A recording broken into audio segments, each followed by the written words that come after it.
بسم اللہ الرحمن الرحیم. ناظرین السلام علیکم. میں ہوں آپ کا میزبان ثابت شاکر وفاقی. دارالحکومت اسلام آباد سے کچھ تازہ ترین اور اہم معلومات آپ کے ساتھ شیئر کرتے ہیں. پاکستان کے حالات و واقعات, سیاسی صورتحال پوری دنیا میں ہم ایک مذاق بن کر رہ گئے ہیں, اس کے علاوہ اور کچھ نہیں ہے.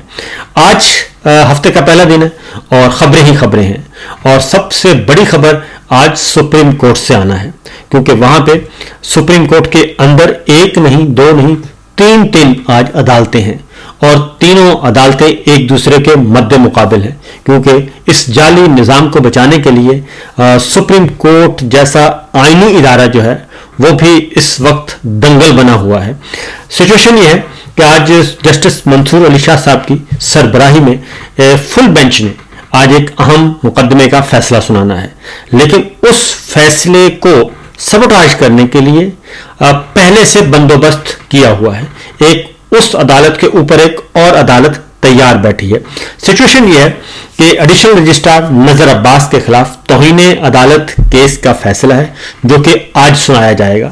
جسٹس منصور علی شاہ صاحب اور جسٹس عقیل عباسی صاحب نے یہ فیصلہ محفوظ کر لیا تھا 2 دن پہلے, اور یہ انتہائی اہم نوعیت کا مقدمہ ہے, کیونکہ اس میں چیف جسٹس یحییٰ آفریدی صاحب ہوں یا پھر آئینی بینچ کے سربراہ جسٹس امین الدین صاحب ہوں, دونوں نے ایک بہت بڑا بلنڈر کر دیا ہے. سپریم کورٹ کو ایک مقدمہ فل بینچ کو ریفر ہوا. اس بینچ نے جسٹس منصور علی صاحب کی سربراہی میں فل بینچ نے, جس میں جسٹس عائشہ ملک اور جسٹس عقیل عباسی تھے, انہوں نے اس مقدمے کی سماعت کی اور نوٹس جاری کر دیا. وہاں سے شک گزرا, خطرہ ہوا, ڈر ہوا گورنمنٹ کو کہ جناب یہ تو 26ویں آئینی ترمیم جو کہ غیر آئینی ترمیم ہے اس کی طرف جا رہے ہیں. اور جسٹس یحییٰ آفریدی صاحب جو کہ چیف جسٹس ہیں سپریم کورٹ کے, ان کو بھی اس خدشے کا اظہار ہو گیا, اور ایسے لگ رہا تھا کہ جیسے مقدمے کا پیچھا کیا جا رہا ہے. جیسے ہی یہ خبر آئی میڈیا میں, فل فور ایک اور ججز کمیٹی کا ایک بند کمرے میں اجلاس بلایا گیا اور وہ مقدمہ اس سے واپس لے لیا گیا. جسٹس منصور علی شاہ صاحب, جسٹس عائشہ ملک صاحبہ اور جسٹس عقیل عباسی صاحب سے وہ مقدمہ واپس لینے کی کوشش کی گئی. جب وہ واپس لینے کی کوشش کی گئی تو نوٹس ایشو کیا گیا. پتہ چلا ایڈیشنل رجسٹرار نذر عباس صاحب کی وساطت سے پتہ چلا کہ جناب یہ انہوں نے کام کیا ہے. جب ان تک پہنچے تو پتہ چلا کہ یہ اوپر سے حکم آیا تھا. جب اوپر سے حکم کا پتہ چلا تو جسٹس منصور علی شاہ صاحب نے کہا میں بھی اسی کمیٹی کا ہی ممبر ہوں جس کمیٹی کا یہ ذکر کیا جا رہا ہے. ججز کمیٹی میں تو یہ چیز فائنل ہی نہیں ہوئی تھی, اور جب ایک مقدمہ ایک عدالت کو دیا جا سکا ہے اور اس کے بعد آرڈر بھی پاس ہو گیا ہے, جوڈیشل آرڈر آ گیا ہے, اس کے بعد پھر یہ کیسے مقدمہ واپس لیا جا سکتا ہے, اور صرف اس بنیاد پہ کہ حکومت کے خلاف فیصلہ نہ آ جائے, اس خدشے اور اس وسوسے کی بنیاد پہ. تو لہٰذا معاملہ اور آگے گیا. رجسٹرار سپریم کورٹ کو بھی بلایا گیا, انہوں نے بھی نذر عباس صاحب پہ ڈال دیا, اور نذر عباس صاحب کو فل فور OST بنا دیا گیا, معطل کر دیا گیا, اور انہوں نے اپنی معطلی کا آرڈر چیلنج کر دیا. اور یہ معطل کس نے کیا؟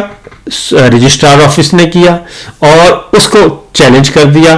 پھر فل فور آنن فانن ایک 6 رکنی بینچ بنا دیا گیا, اور 6 رکنی بینچ کے سامنے یہ معاملہ, جس میں نذر عباس صاحب ایڈیشنل رجسٹرار گریڈ 20 کے افسر ہیں, ان کے اپیل فل فور ان کے سامنے لگا دی گئی, جو کہ آج 1 بجے اس کی ہیئرنگ ہے.